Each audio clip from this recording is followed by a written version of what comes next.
June 23, 1988 marked the date on which climate change became a national issue. In landmark testimony before the U.S. Senate Energy and Natural Resources Committee, Drive,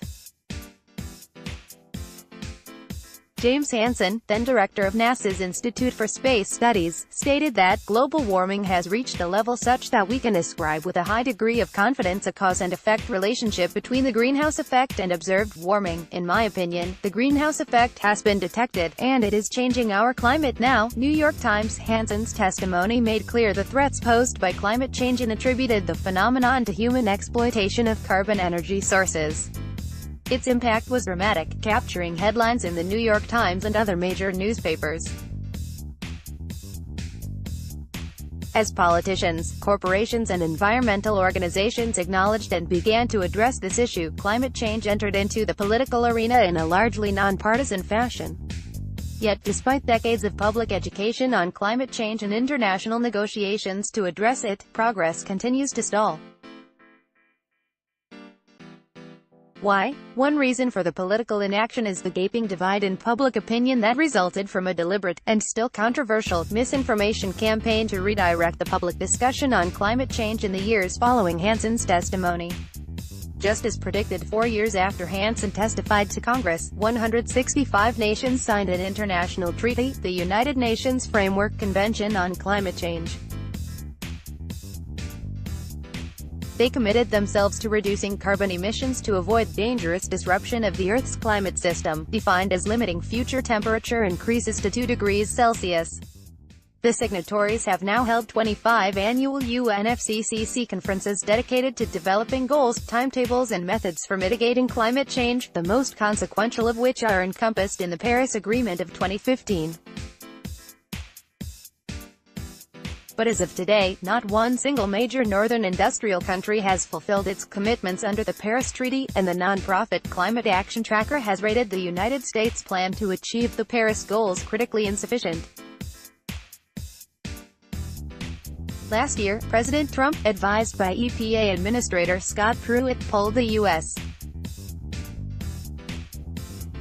out of the International Paris Agreement on Climate Change, marking the dramatic shift away from one-time Republican support for action on global warming. AP photo, Andrew Harnick. There have been more than 600 congressional hearings on climate change, according to my calculations, and numerous attempts to pass binding limits on carbon emissions. Despite those efforts, the United States has yet to take meaningful action on the problem, a discrepancy compounded by President Donald Trump's decision last year to withdraw from the treaty altogether. In the 3 decades since Drive, Hansen's testimony, the scientific certainty about the human causes and catastrophic effects of climate change on the biosphere and social systems has only grown stronger.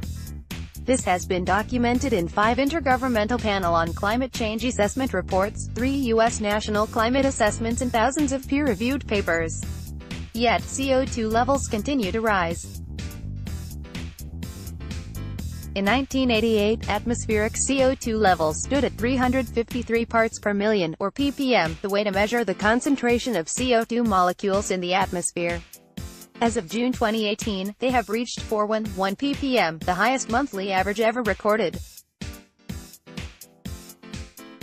The effects of these increased concentrations are just as Hansen and others predicted, from disastrous wildfires in the western U.S.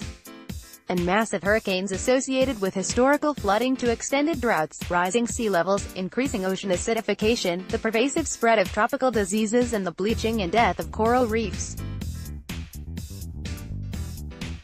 Massive gap on public opinion. Future generations will look back on our tepid response to global climate disruption and wonder why the world did not act sooner and more aggressively.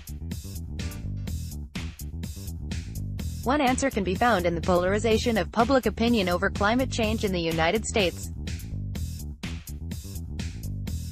The latest Gallup poll shows that concern about climate change now falls along partisan lines, with 91% of Democrats saying they are worried a great deal or fair amount about climate change, while only 33% of Republicans saying the same. Clearly, a massive gap between Republicans and Democrats has emerged regarding the nature and seriousness of climate change. This partisan divide has led to an extreme political conflict over the need for climate action and helps to explain Congress's failure to pass meaningful legislation to reduce carbon emissions. Polarizing public opinion. The current political stalemate is no accident. Rather, it is the result of a well-financed and sustained campaign by vested interests to develop and promulgate misinformation about climate science. My scholarship documents the coordinated efforts of conservative foundations and fossil fuel corporations to promote uncertainty about the existence and causes of climate change and thus reduce public concern over the issue.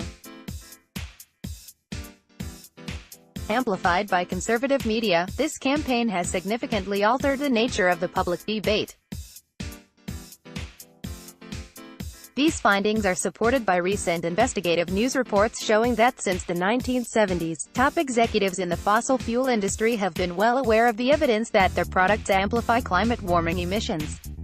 Indeed, industry scientists had conducted their own extensive research on the topic and participated in contemporaneous scientific discussions. The American Petroleum Institute, an industry trade group, even circulated these research results to its members. By 1978, a senior executive at ExxonMobil had proposed creating a worldwide CO2 in the atmosphere research and development program to determine an appropriate response to growing evidence of climate change. Investigative reports last year brought to light the extent of Exxon's research into global warming, even though the company later funded public relations campaigns to sow doubt about climate change. Johnny Silvercloud, CC by saw. Unfortunately, that path wasn't taken. Instead, in 1989, a group of fossil fuel corporations, utilities and automobile manufacturers banded together to form the Global Climate Coalition. The group was convened to prevent the U.S. adoption of the Kyoto Protocol, an international agreement to limit greenhouse gas emissions. In its public statements, the coalition's official position was to claim global warming was real but that it could be part of a natural warming trend. The corporate drive to spread climate misinformation continued beyond fighting Kyoto. In 1998, API, Exxon, Chevron, Southern Co.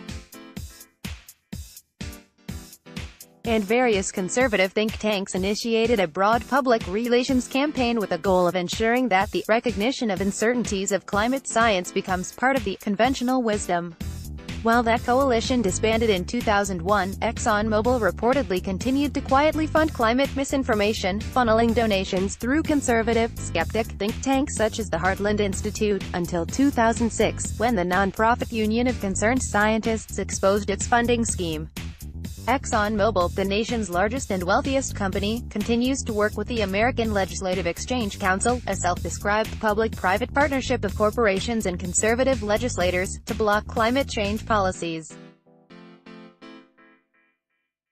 Holding fossil fuel companies responsible. ExxonMobil's conduct promoting uncertainty about climate science it knew to be accurate, has generated public outrage and led New York's Attorney General to initiate an investigation into whether the company has illegally misled the public and its investors about the risks of climate change. This trend in litigation has expanded, and there are now several ongoing climate litigation suits.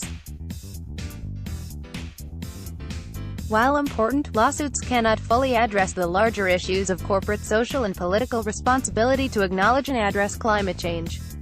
Just as Congress investigated efforts by the tobacco industry to dupe the public into believing its products were harmless in the 1990s, I believe a full and open inquiry is needed now to unmask the vested interests behind scientific misinformation campaigns that continue to delay our efforts to mitigate a global threat. At a minimum, the U.S. needs to change the system of hidden funding, in which companies such as ExxonMobil or the Koch brothers use pass-through organizations to camouflage donations to climate denial efforts. Current U.S. tax rules for nonprofit organizations, including climate-denying think tanks, do not require them to reveal their donors, enabling them to support large-scale political activities while remaining unaccountable. American voters deserve to know who is behind climate disinformation efforts, and revising nonprofit reporting laws is a good place to begin. In my view, the central concern here is nothing less than the moral integrity of the public sphere. The Declaration of Independence states that governments derive their just powers from the consent of the governed. But when vested interests with outsized economic and cultural power distort the public debate by introducing falsehoods, the integrity of Americans' deliberations is compromised. So, it is with the fossil fuel industry's efforts to distort public discourse on the urgent subject of climate change. If corporations and public relations firms can systematically alter the national debate in favor of their own interests and against those of society as a whole, then democracy itself is undermined. I believe Congress can and should act to investigate this issue fully. Only then can we restore trust and legitimacy to American governance and fulfill our society's moral duty to address climate change at a scale commensurate with its significance.